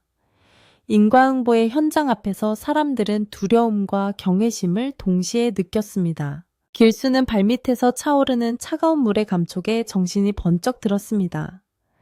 그는 각서를 내던지고 밖으로 뛰쳐나가려 했습니다. 하지만 방문을 나서려는 순간 투명한 벽에 부딪힌 듯 튕겨나갔습니다. 으악, 이게 뭐야, 문이 없어. 그는 허공을 더듬거리며 절규했습니다. 밖에서 보는 사람들에게는 그저 열린 문이었지만 길수에게는 보이지 않는 감옥이었습니다. 그는 방 안에 갇힌 채 물이 무릎까지 차오르는 공포를 맛보아야 했습니다. 명주는 마당에서 울부짖었습니다. 서방님, 비세요. 제발 비시란 말입니다. 그러나 길수는 여전히 자신의 잘못을 인정하기보다는 상황을 벗어나는 데만 급급했습니다. 누가 좀 꺼내줘. 이 문 좀 부숴줘. 내가 나가면 다 보상해 주겠네. 돈은 얼마든지 주겠어. 그의 비겁한 외침은 사람들의 혀를 차게 만들 뿐이었습니다. 안개는 이제 집 전체를 집어삼킬 듯이 빽빽하게 둘러쌌습니다. 마당에 있던 명주조차 희미하게 보일 정도로 시야가 가려졌습니다. 그 짙은 안개 속에서 뚜벅뚜벅 발소리가 들려왔습니다. 물이 찰랑거리는 소리와 함께 들리는 그 발소리는 아주 느리고 무거웠습니다. 길수는 소리가 나는 쪽, 즉 방 안의 어두운 구석을 응시했습니다. 어둠 속에서 하얀 형체가 서서히 모습을 드러냈습니다. 젖은 머리카락을 길게 늘어뜨리고 낡은 소복을 입은 여인이었습니다. 그녀의 얼굴은 창백하다 못해 투명해 보였고 입술은 파랗게 질려 있었습니다. 하지만 눈빛만은 형형하게 살아있어 길수를 꿰뚫어 보고 있었습니다. 10년 동안 꿈에서도 그리던, 아니 꿈에서라도 마주칠까 두려워했던 아내 연화였습니다. 연화는 아무 말 없이 길수를 바라보았습니다. 그녀의 손에는 10년 전 나루터에서 길수를 배웅할 때 들었던 그 등불이 들려 있었습니다. 등불은 꺼져 있었지만 그녀의 주변에서는 서늘한 빛이 뿜어져 나와 방 안을 기괴하게 비췄습니다. 길수는 뒷걸음질 치다가 벽에 등이 닿았습니다. 더 이상 물러날 곳이 없었습니다. 다리는 풀려 주저앉았고 입에서는 의미를 알 수 없는 신음만 흘러나왔습니다. 연화야? 네가 정말... 길수는 공포에 질려 말을 잇지 못했습니다. 연화의 혼령은 아주 천천히 길수에게 다가왔습니다. 그녀가 발을 내디딜 때마다 방 안의 물결이 일렁이며 슬픈 울음소리 같은 파열음을 냈습니다. 밖에서 지켜보던 마을 사람들도 연화의 형상을 보고는 일제히 숨을 들이켰습니다. 아이고, 연화아씨다. 연화아씨가 나타나셨어. 사람들은 두려움에 엎드려 절을 하거나 기도를 올렸습니다. 명주는 그 자리에 털썩 주저앉아 멍하니 그 모습을 바라보았습니다. 죽은 자와 산자가 마주하는 그 순간 세상의 모든 소음이 사라진 듯 고요했습니다. 오직 길수의 거친 숨소리와 방 안에 차오르는 물소리만이 들릴 뿐이었습니다. 연화는 길수의 코앞까지 다가와 멈췄습니다. 그녀는 원망의 말도 저주의 말도 하지 않았습니다. 그저 길수의 젖은 옷자락을 내려다보다가 천천히 고개를 들어 그의 눈을 마주 보았습니다. 그 눈빛에는 10년의 기다림이 고스란히 담겨 있었습니다. 그 깊고 슬픈 눈빛은 길수의 심장을 옥죄어 왔습니다. 길수는 숨이 막혀왔습니다. 차라리 화를 내거나 소리를 지르면 덜 무서울 것 같았습니다. 하지만 연화의 침묵은 그 어떤 말보다 더 무겁게 그를 짓눌렀습니다. 그녀는 천천히 손을 들어 길수의 얼굴을 만지려 했습니다. 그 손은 얼음장처럼 차가워 보였고 물기가 뚝뚝 떨어지고 있었습니다. 길수는 눈을 질끈 감고 고개를 돌렸습니다. 잘못했다. 내가 잘못했어. 제발 저리 가라. 그는 웅얼거렸지만 그것은 진심 어린 참회라기보다는 공포에서 벗어나기 위한 발버둥에 불과했습니다. 연하의 손이 그의 뺨에 닿는 순간 길수는 전신이 얼어붙는 듯한 충격을 느꼈습니다. 뼛속까지 파고드는 한기에 그는 비명조차 지를 수 없었습니다. 그것은 단순한 차가움이 아니라 그녀가 10년 동안 나루터에서 견뎌온 외로움과 고통의 무게였습니다. 안개는 더욱 짙어져 이제 집 밖의 사람들은 집 안의 상황을 전혀 볼 수 없게 되었습니다.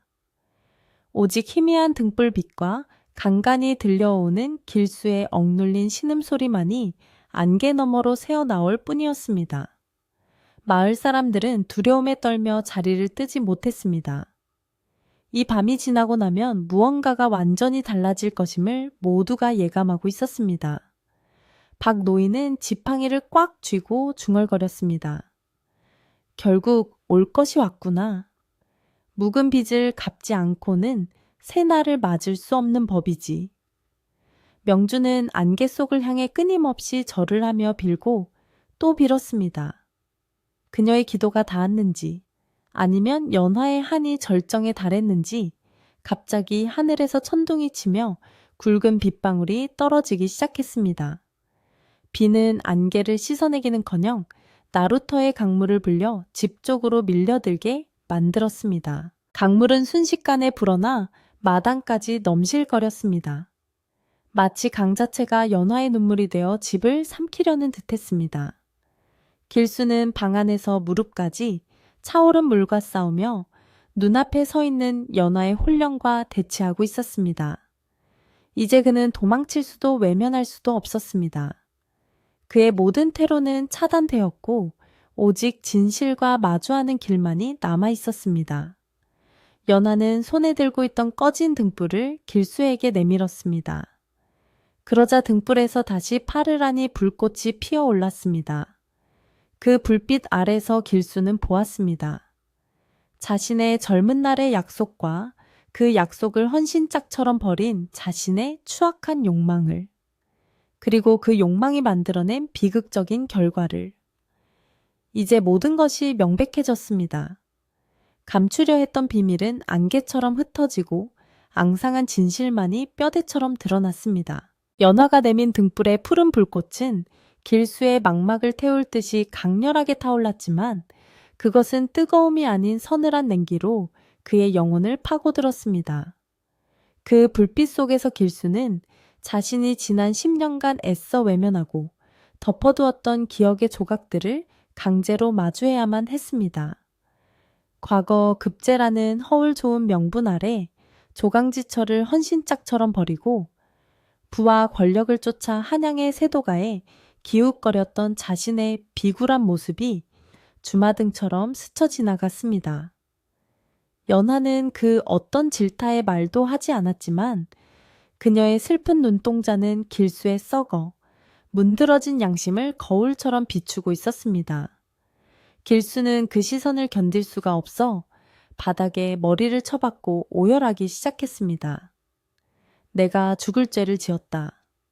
눈이 멀고 귀가 멀어 너의 그 깊은 정을 배신했구나. 차라리 내 목을 쳐라 연하야.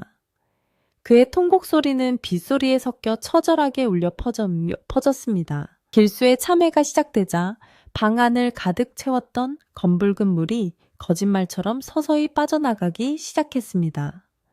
발목을 잡고 있던 끈적한 기운이 사라지고 그를 짓누르던 공포의 무게도 조금씩 가벼워졌습니다. 연하의 형상은 여전히 그 자리에 서 있었지만 더 이상 공포스러운 웡이의 모습이 아니었습니다. 그녀는 마치 길수의 눈물을 닦아주려는 듯 손을 뻗었다가 이내 닿을 수 없음을 깨달은 듯 쓸쓸하게 거두어들였습니다. 산자와 죽은 자 사이에 넘을 수 없는 강이 그들 사이에 흐르고 있었기 때문입니다. 길수는 흐느끼며 고개를 들어 연하를 바라보았습니다. 그녀의 얼굴에는 원망 대신 연민이 서려 있었고 그것이 길수의 가슴을 더욱 아프게 후벼 팠습니다. 그녀는 마지막으로 길수를 향해 깊이 허리를 숙여 절을 하고는 서서히 안개 속으로 뒷걸음질 쳐 사라져갔습니다. 마치 이제 할 말을 다 했다는 듯 그리고 남은 몫은 길수에게 달렸다는 듯이 말입니다. 연화가 사라지자 굳게 닫혀있던 방문이 삐걱거리며 열렸습니다. 밖에서 애타게 문을 두드리던 명주와 마을 사람들이 들이닥쳤습니다. 그들이 본 광경은 참혹하기 그지없었습니다. 방 안은 물난리가 난 듯 흥건하게 젖어 있었고 길수는 흙탕물 범벅이 된 채 방바닥에 엎드려 짐승처럼 울부짖고 있었습니다. 그의 화려했던 비단 옷은 찢어지고 더러워져 볼품없게 변했고 관직을 상징하던 갓은 짓밟혀 구석에 처박혀 있었습니다. 명주는 차마 그 모습을 똑바로 보지 못하고 고개를 돌렸습니다. 남편의 몰락을 지켜보는 것이 괴로워서가 아니라 그가 저지른 죄의 대가가 너무나도 명백하고 무거웠기 때문입니다. 박 노인이 혀를 차며 안으로 들어와 길수의 어깨를 지팡이로 툭 쳤습니다. 이제 정신이 좀 드는가? 자네가 부정하려던 그 진실이 자네를 집어삼키고 나서야 깨닫게 되었구먼. 길수는 비틀거리며 일어나 무릎을 꿇은 채 마당으로 기어 나왔습니다. 밖에는 여전히 마을 사람들이 횃불을 들고 그를 지켜보고 있었습니다. 그는 더 이상 거만한 고관대작이 아니었습니다. 죄인의 모습으로 사람들 앞에 선 그는 떨리는 목소리로 입을 열었습니다. 마을 어르신들, 그리고 형님들, 아우님들, 제가 큰 죄를 지었습니다. 성공의 눈이 멀어 조강지처를 버리고 고향 사람들을 기만했습니다. 연하는 나를 기다리다 죽은 것이 맞습니다. 그의 고백은 빗속을 뚫고 사람들의 귀에 박혔습니다. 마을 사람들은 웅성거리지도 않고 침묵 속에 그의 말을 들었습니다. 이미 짐작하고 있었던 사실이었지만 길수의 입으로 직접 듣는 진실은 더욱 뼈아프게 다가왔습니다. 그동안 억울하게 구천을 떠돌았을 연하의 한이 얼마나 깊었을지 짐작이 가기에 사람들은 분노보다는 깊은 탄식을 내뱉었습니다. 명주는 천천히 길수에게 다가갔습니다. 그녀의 눈가는 젖어 있었지만 표정만은 단호했습니다. 그녀는 길수 앞에 서서 조용하지만 힘있는 목소리로 말했습니다. 대가마니 길수씨, 저는 당신의 아내로서 당신을 존경하고 따랐습니다. 하지만 거짓 위에 세워진 부부의 연은 모래성보다 약한 법입니다. 당신이 저를 속인 것은 용서할 수 있어도 한 여인의 인생을 짓밟고 그 죽음마저 모욕하려 했던 그 비정한 마음은 도저히 받아들일 수가 없습니다. 명주의 말 한마디 한마디는 길수의 가슴에 비수처럼 꽂혔습니다. 길수는 감히 고개를 들지 못하고 바닥만 내려다보았습니다. 명주는 손에 끼고 있던 가락지를 빼어 길수의 앞에 내려놓았습니다. 이것으로 연화애 씨의 넋을 위로하는 데 쓰십시오. 저는 이제 한양으로 돌아가겠습니다. 다시는 서로 보는 일이 없기를 바랍니다. 명주의 선언은 길수에게 내려진 마지막 형벌과도 같았습니다. 부와 명예의 상징이었던 새 부인이 떠난다는 것은 그가 이루어 놓은 모든 것이 허상으로 돌아간다는 것을 의미했습니다. 길수는 명주의 옷자락을 잡으려 손을 뻗었지만 명주는 매몰차게 돌아섰습니다. 그녀는 하인들을 불러 채비를 서두르게 했습니다. 밤이 깊었지만 그녀는 단 한시도 이 거짓된 공간에 머물고 싶지 않았던 것입니다. 마을 사람들은 명주가 떠나는 길을 터주었습니다. 비록 길수의 아내였지만 그녀 또한 피해자였음을 알기에 누구도 그녀를 비난하지 않았습니다. 명주가 탄 가마가 멀어지자 길수는 텅 빈 마당에 홀로 남겨졌습니다. 그의 곁에는 오직 부서진 집과 차가운 빗줄기 그리고 연화의 기억만이 남아있을 뿐이었습니다. 새벽이 밝아오자 비는 그치고 안개도 걷히기 시작했습니다. 하지만 마을의 풍경은 예전과 사뭇 달라져 있었습니다. 길수가 허물려 했던 연화의 옛집은 반쯤 무너져 내린 채 처참한 몰골을 드러내고 있었습니다. 길수는 밤새 그 자리에 꿇어도 앉아 꼼짝도 하지 않았습니다. 그의 머리는 하룻밤 사이에 하얗게 새어버린 듯했고 얼굴은 10년은 더 늙어 보였습니다. 마을 사람들이 하나둘씩 나와 그 모습을 지켜보았습니다. 촌장이 다가와 길수에게 말했습니다. 자네 이제 어찌할 텐가. 관직도 잃고 부인도 떠났네. 자네에게 남은 건 이 폐가와 자네가 버린 아내의 무덤뿐일세. 길수는 쉰 목소리로 대답했습니다. 제가 다 안고 가겠습니다. 이 집을 다시 세우고 연화의 넋을 달래며 평생 속죄하며 살겠습니다. 그것만이 제가 할 수 있는 유일한 일입니다. 길수는 그날부터 당장 공사를 중단시켰습니다. 아니, 중단시킬 필요도 없었습니다. 이미 인부들은 다 도망갔고 남은 것은 길수 혼자뿐이었으니까요. 그는 흙탕물이 묻은 비단 옷을 벗어 던지고 헛간에서 찾은 낡은 무명 옷으로 갈아입었습니다. 그리고는 직접 삽과 괭이를 들고 마당을 정리하기 시작했습니다.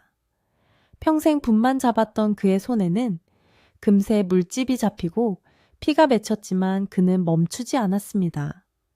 무너진 담장을 다시 쌓고 깨진 기와를 주워 모았습니다. 마을 사람들은 처음에는 그가 미친 척을 하는 것이 아닌가 의심했지만 땀과 눈물로 범벅이 되어 일하는 그의 모습을 보며 조금씩 마음을 열기 시작했습니다. 사람이 죽으라는 법은 없지. 늦게라도 잘못을 깨달았으니 다행이야. 노인들은 혀를 차면서도 길수에게 물 한 바가지라도 건네주며 그를 지켜보았습니다. 며칠 뒤 길수는 마을 사람들에게 부탁하여 연화를 위한 천도제를 올리기로 했습니다. 그는 자신의 전 재산을 털어 제사상을 차리고 마을 사람들을 모두 초대했습니다. 화려한 정자가 들어설 뻔했던 그 자리에는 소박하지만 정성스러운 제단이 마련되었습니다. 길수는 제단 앞에 무릎을 꿇고 향을 피웠습니다. 연화야, 내가 왔다. 내 못난 남편이 이제야 돌아왔다. 그가 술잔을 올리자 잔잔하던 강물에 물결이 일렁이며 바람이 불어왔습니다. 그 바람은 차갑지 않고 따뜻하게 길수의 뺨을 스치고 지나갔습니다. 마을 사람들도 함께 절을 하며 연화의 명복을 빌었습니다. 아이고, 댁도 이제 그만 노여움 푸시고 좋은 곳으로 가시게. 자네 서방이 절이 빈다네. 아낙네들의 눈시울이 붉어졌고 마을에는 숙연한 분위기가 감돌았습니다. 천도제가 진행되는 동안 마을을 짓누르던 무거운 공기가 한결 가벼워지는 것이 느껴졌습니다. 며칠 동안 계속되던 궂은 날씨가 개고 구름 사이로 햇살이 비치기 시작했습니다. 나루터 주변을 맴돌던 짙은 안개도 햇살에 녹아들 듯 사라져가서 갔습니다. 사람들은 이것이 연화가 길수의 사제를 받아들인 신호라고 믿었습니다. 무당 대신 제를 주관하던 박노인이 충문을 읽어 내려갔습니다. 구천을 떠도는 영혼이여, 이승해하는 살아남은 자들에게 맡기시고 부디 저승길 편안히 가소서. 길수는 바닥에 엎드려 어깨를 들썩이며 울었습니다. 그의 울음은 공포에 질린 비명이 아니라 진심으로 가슴 깊은 곳에서 우러나오는 참회의 통곡이었습니다. 그 소리는 강을 건너 멀리 퍼져나갔고 마을 사람들의 마음속에 남아있던 앙금까지 씻어내는 듯했습니다. 제를 마친 후 길수는 마을 사람들에게 큰 절을 올렸습니다. 저를 용서해 주십시오. 제가 잠시 헛된 욕망에 눈이 멀어 여러분을 뵐 면목이 없습니다. 저를 내치지 않고 이 자리에 있게 해주셔서 감사합니다. 마을 사람들은 서로의 얼굴을 쳐다보다가 하나둘씩 길수에게 다가와 그의 어깨를 두드려 주었습니다. 지나간 일은 지나간 일이지. 앞으로가 중요한 게야.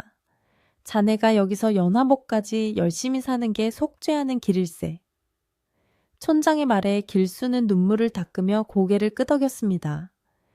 비록 그가 잃은 것은 많았지만 그 순간 그는 비로소 잃어버렸던 자신의 진짜 모습을 되찾은 것 같았습니다. 껍데기뿐인 벼슬아치가 아니라 이 마을에서 태어나 자라고 사랑했던 인간 길수로 돌아온 것입니다. 날이 저물고 마을 사람들이 모두 돌아간 뒤 길수는 혼자 연화의 옛집 마루에 걸터 앉았습니다. 집은 여전히 낡고 초라했지만 더 이상 흉가처럼 무섭게 느껴지지 않았습니다. 그는 연화가 생전에 즐겨 앉던 자리를 손으로 쓸어보았습니다. 나무 결 사이에 그녀의 손길이 남아있는 듯 했습니다. 연화야, 내 여기서 평생 너를 기다리마. 네가 나를 10년 기다렸으니 나는 내 목숨 다할 때까지 너를 기억하고 기다리겠다. 그는 허공을 향해 나직이 맹세했습니다. 강가에서 불어오는 바람 소리가 마치 연화의 대답처럼 들려왔습니다. 그래요, 서방님. 이제 됐습니다. 그날 밤 길수는 10년 만에 처음으로 악몽을 꾸지 않고 깊은 잠에 들 수 있었습니다. 안개가 거친 나루터에는 달빛만이 환하게 비추고 있었습니다. 다음 날부터 마을은 다시 활기를 되찾았습니다. 공사 소음과 인부들의 고함 소리가 사라지고 대신 평화로운 일상의 소리들이 채워졌습니다. 아낙네들은 빨래터에서 방망이질을 하며 길수의 이야기를 나누었지만 이제는 비난보다는 안쓰러움과 기대가 섞인 말투였습니다. 그래도 사람이 마음을 고쳐먹으니 얼굴이 달라 보이더만 아침 일찍 일어나 마당을 쓸고 있더라고. 그러게 죗값을 치르느라 고생이 많겠지. 우리가 좀 도와줘야 하지 않겠나. 마을 사람들은 길수가 혼자 힘으로 집을 수리하는 것을 보고 십시일반으로 힘을 보태주기로 했습니다. 누구는 쌀을 가져오고 누구는 나무를 베어다 주었습니다. 길수는 그들의 도움에 고개 숙여 감사하며 거친 일도 마다하지 않고 정말조 몸을 움직였습니다. 그의 손은 투박해지고 얼굴은 검게 그을렸지만 눈빛만은 예전보다 훨씬 맑고 깊어졌습니다. 길수는 집 수리뿐만 아니라 나루터 관리도 자청했습니다. 그는 매일 아침 안개를 헤치고 나루터로 나가 주변을 청소하고 끊어진 밧줄을 잇고 낡은 뱃머리를 손질했습니다. 나루터는 연화가 그를 기다리던 곳이자 그녀가 숨을 거둔 곳이었기에 그에게는 성소와도 같았습니다. 그는 나루터 입구에 작은 돌탑을 쌓기 시작했습니다. 연화를 기리고 강을 건너는 사람들의 무사한 영을 비는 마음을 담아서였습니다. 마을 사람들도 오다 가다 돌 하나씩을 얹으며 그 뜻에 동참했습니다. 돌탑은 하루가 다르게 높아져 갔고 사람들은 그것을 망부석 탑이라고 불렀습니다. 안개가 끼는 날이면 길수는 탑 앞에 등불을 켜두었습니다.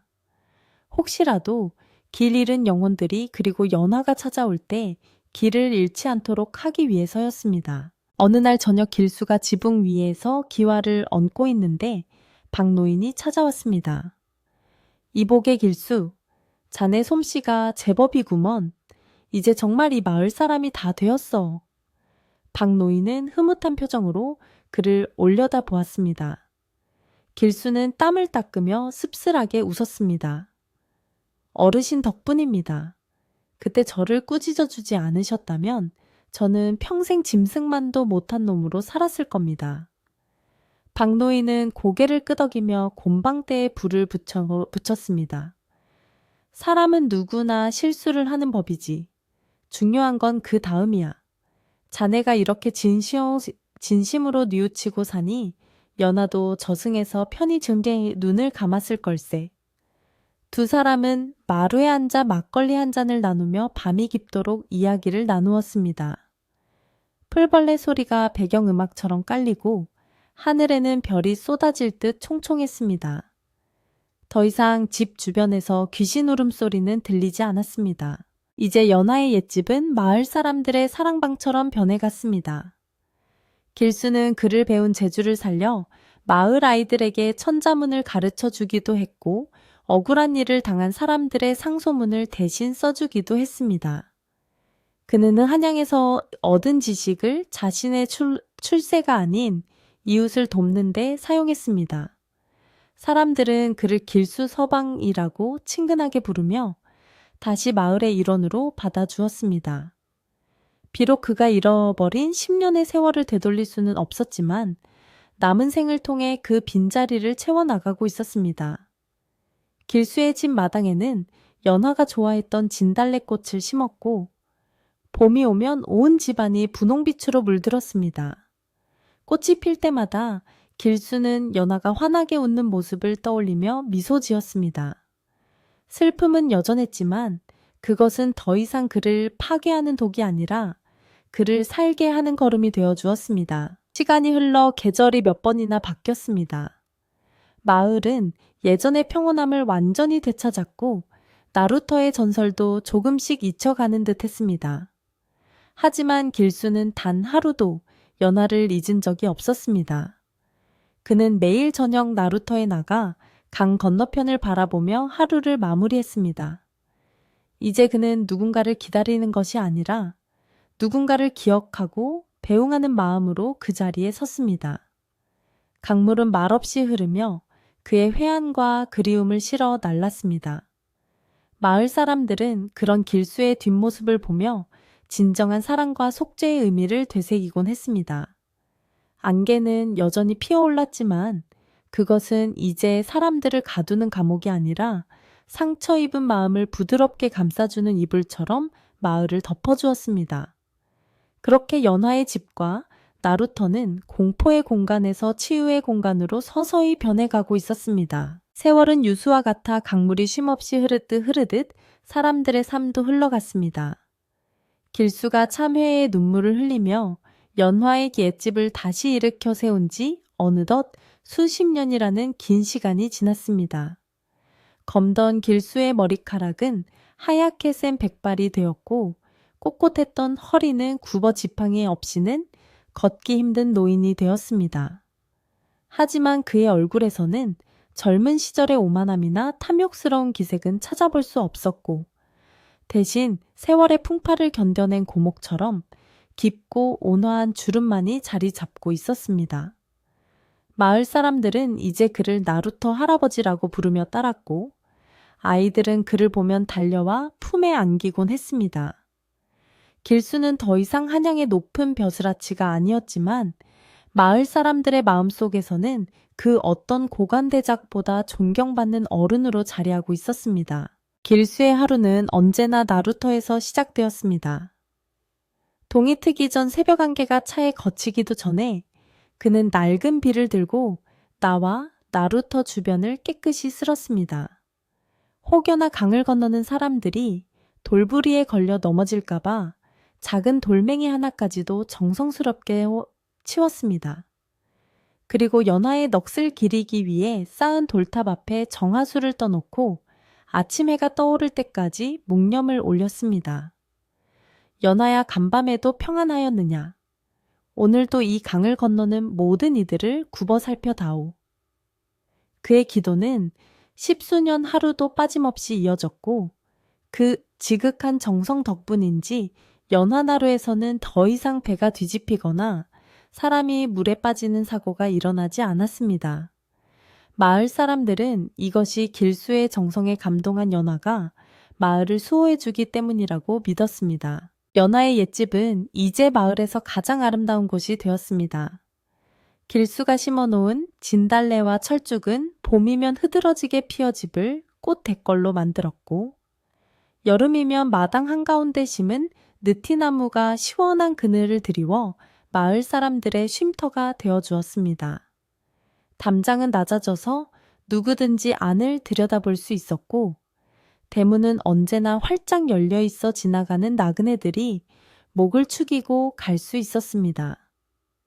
길수는 사랑방을 서당으로 꾸며 마을 아이들에게 글을 가르쳤습니다. 그는 아이들에게 어려운 경전보다는 사람이 마땅히 지켜야 할 도리와 곁에 있는 사람을 소중히 여기는 마음을 먼저 가르쳤습니다.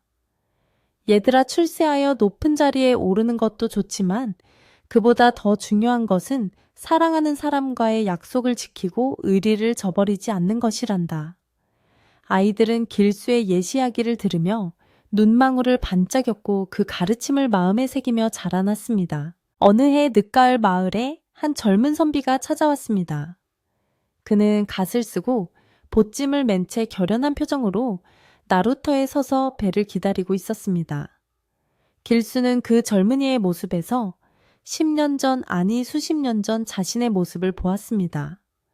야망에 불타오르는 눈빛 성공을 위해 모든 것을 뒤로하겠다는 듯한 한 비장한 태도가 너무나 닮아 있었습니다. 길수는 젊은이에게 다가가 물었습니다. 젊은이 어딜 그리 급하게 가는가? 해가 저물어 배가 끊겼지않는데 오늘 밤은 내 집에서 묵어가게나. 젊은이는 처음에는 거절하려 했으나 길수의 따뜻한 권유와 날씨 탓에 어쩔 수 없이 길수의 집으로 들어왔습니다. 저녁상을 물리고 마주 앉은 자리에서 젊은이는 자신의 포부를 밝혔습니다.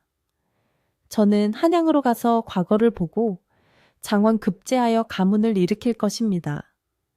고향에 있는 처자식이 눈에 밟히지만 대의를 위해 잠시 있기로 했습니다. 그 말을 들은 길수의 손이 파르르 떨렸습니다. 그는 찻잔을 내려놓고 깊은 한숨을 내쉬었습니다. 젊은이 자네의 그 뜻은 가상하나 내가 해줄 이야기가 있네.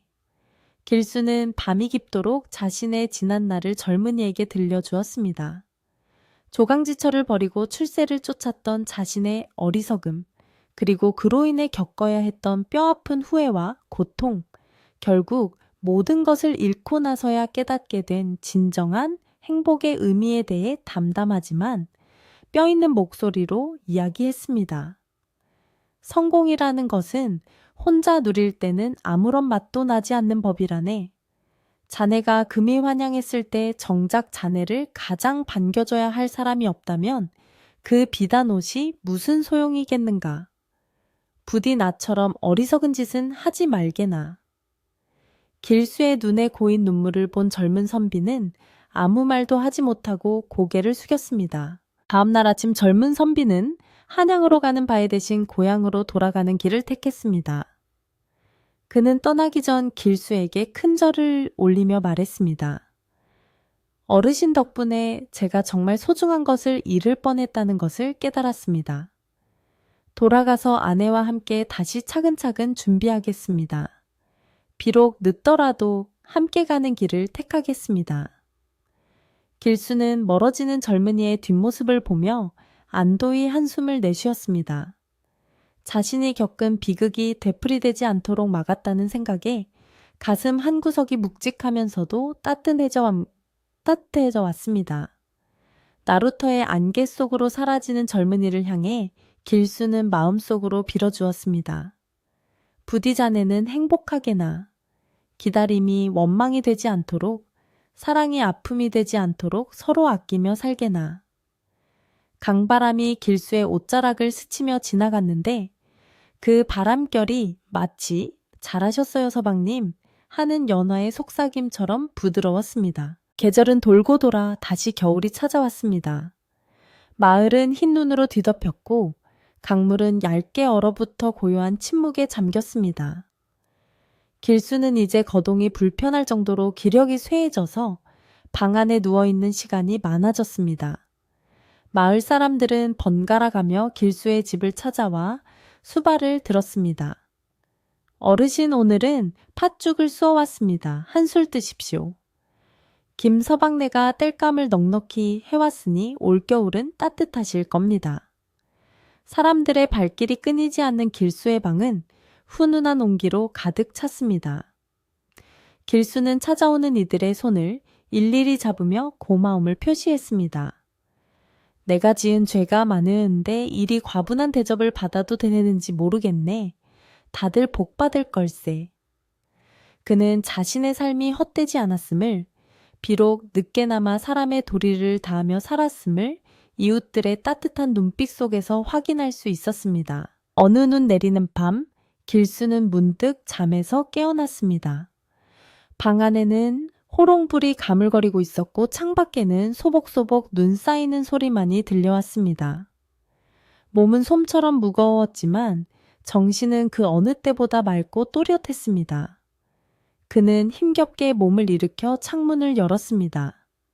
차가운 밤 공기와 함께 눈 덮인 마당과 멀리 보이는 나루터의 풍경이 한눈에 들어왔습니다. 안개는 끼지 않았고 달빛이 눈밭에 반사되어 세상이 대낮처럼 환했습니다. 길수는 직감했습니다. 이제 떠날 시간이 되었음을, 그는 두려움보다는 편안함을 느꼈습니다. 10년을 기다린 아내에게 그리고 평생을 속죄하며 살아온 자신에게 이제야 진정한 휴식이 찾아왔다는 것을 알았기 때문입니다. 그는 주섬주섬 옷을 챙겨 입고 평소에 아끼던 낡은 지팡이를 집어들었습니다. 길수는 방을 나와 마루에 걸터 앉았습니다. 마당에 심어놓은 매화나무 가지에 눈꽃이 피어있는 것이 보였습니다. 연하야 매화가 참 곱구나.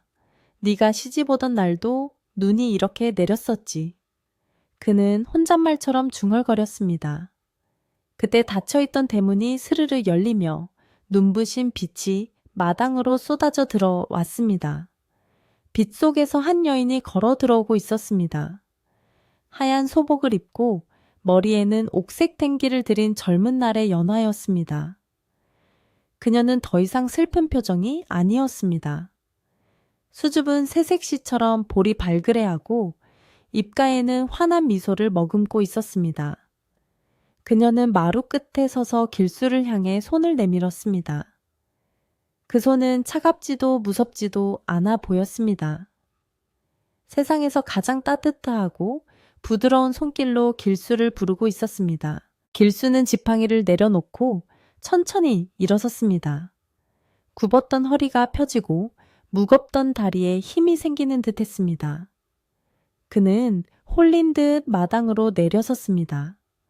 맨발에 닿는 눈의 감촉이 차갑지 않고 포근했습니다.